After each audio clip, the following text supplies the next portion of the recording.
No don't talk like that. আমি একদম ওইভাবে কথা বলছি ঠান্ডা মাথায়। আমার প্রশ্নের উত্তরটা আপনি দেবেন, বাস হয়ে গেল। আমি এখানে being the secretary general of the party, আমি এখন এখানে অ্যালাউড কিনা আমি যেটা আপনার কাছে জানতে চাচ্ছি, প্লিজ।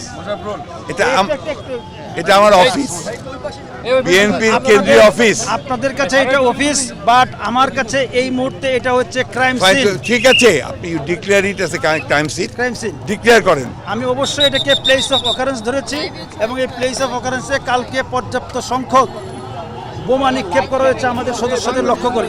কাজে এইটা এখন এই মুহূর্তে আমাদের কাছে প্লেস অফ অকারেন্স হিসেবে এটা আমাদের জিম্মায়। আমি জানতে চাচ্ছি আপনি সেটা উত্তর দিচ্ছেন না, আপনি সেই উত্তরটা দিচ্ছেন। আমি যেটা জানতে চাচ্ছি, আমি তাহলে এখন এখানে যাওয়ার জন্য আপনাদের দিক থেকে কোনো অনুমতি নাই আমার কাজ শেষ না হওয়া পর্যন্ত কাউকেই আমরা আমি যেটা জানতে চাই প্লিজ সেটা উত্তর দেন আমাকে। কারণ আমি এখন এখানে যেতে পারবো না।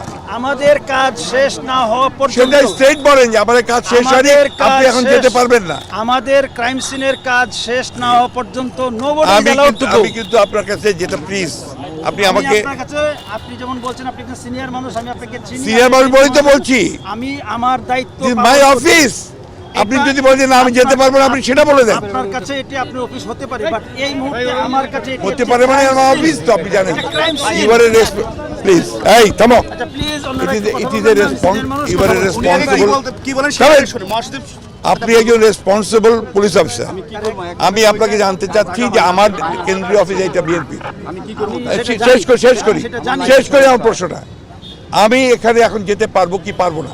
আমার প্রশ্নটা, আপনার প্রশ্নটা আমি বুঝতে পেরেছি, বাট এই মুহূর্তে গতকালকে রাতে আমাদের বা বিকেলবেলা আমাদের পুলিশ সদস্যদের লক্ষ্য করে যেইভাবে বোমা নিক্ষেপ করা হয়েছে এবং পরবর্তীতে সেখানে অভিযান পরিচালনা করে যেই পরিমাণ ককটেল বোমা বা অন্যান্য দ্রব্য উদ্ধার করা হয়েছে, তো সেটি এই মুহূর্তে আমাদের একটি ঘটনাস্থল, যেটাকে আমরা বলি আমাদের আইনের ভাষায় বলি প্লেস অফ অকারেন্স। সো এটা ক্রাইম সিন হিসেবে আমরা এটা বিবেচনা করছি এবং ক্রাইম সিন হিসেবে আমাদের পর্যাপ্ত সদস্যরা, সিআইডি বোম ডিসপোজাল টিমের সদস্যরা সেখানে কাজ করছে। সো এই মুহূর্তে কেউ সেখানে আমি স্পেসিফিক জানতে চাচ্ছি আমি এখানে যেতে পারবো কিনা। আপনি আমার সাথে উত্তেজিত হবেন না। না, উত্তেজিত আমি নই, আপনি বুঝতে পারছেন না। আমি আপনার যাচ্ছি যে আপনি স্পেসিফিক আমাকে বলবেন। ক্রাইম সিনের কাজ ভাই, আই হার্ড ইট। আমি এটা শুনেছি, আপনি আমাকে শুধু এইটুকু বলবেন। আমি অত্যন্ত অত্যন্ত বিনয়ের সঙ্গে বলবো, ক্রাইম সিনের কাজ শেষ না হওয়া পর্যন্ত এইখানে কেউ অ্যালাউড না, nobody is allowed to go. ঠিক আছে, শুনেন এখানে আপনার, আমি যেটা জানতে চাইছি আপনার কাছে, আমি তো কেউ না, আমি একজন বিশিষ্ট এই দলের মহাসচিব। এটা আমার অফিস, কেন্দ্রীয় অফিস, এটা আমাদের প্রপার্টি। অবশ্যই আমরা অস্বীকার করছি না। আপনি শোনেন আমার কথাটা, আগে শোনেন। আপনি কিন্তু পলিটিক্যাল লিডারের মতো কথা বলছেন। No don't talk like that. আমি একদম ওইভাবে কথা বলছি ঠান্ডা মাথায়। আমার প্রশ্নের উত্তরটা আপনি দেবেন, বাস হয়ে গেল। আমি এখানে being the secretary general of the party, আমি এখন এখানে অ্যালাউড কিনা আমাদের ক্রাইম সিনের কাজ শেষ না হওয়া পর্যন্ত nobody is allowed to enter into the party. Fine, that's all. Thank you very much.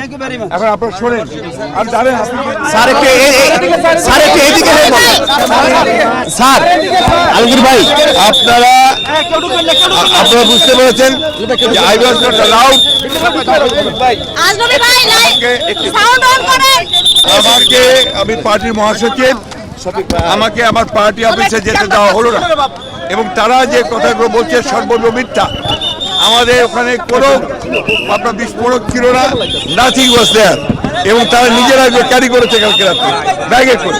আপনারা সেগুলো দেখেছেন করে। এখন তারা বলছে সব কিছু তারা দিয়েছে, আপনার কোনো বোমা মাত্র মারা নেই, কোথাও কেউ করা নেই, না, নবডি ডিড ইট।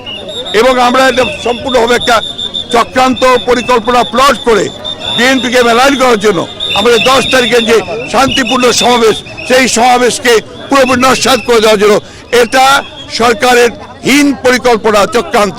গণতন্ত্রকে ধ্বংস করবার জন্য, মানুষের অধিকারকে ধ্বংস করার জন্য আমার রাজনৈতিক দল হিসেবে আমার নিজের অফিসে যাওয়ার যদি আমি যেতে না পারি, তাহলে কি করে একজন রাজনৈতিক দলের নেতারা কর্মীরা তারা কাজ করবে?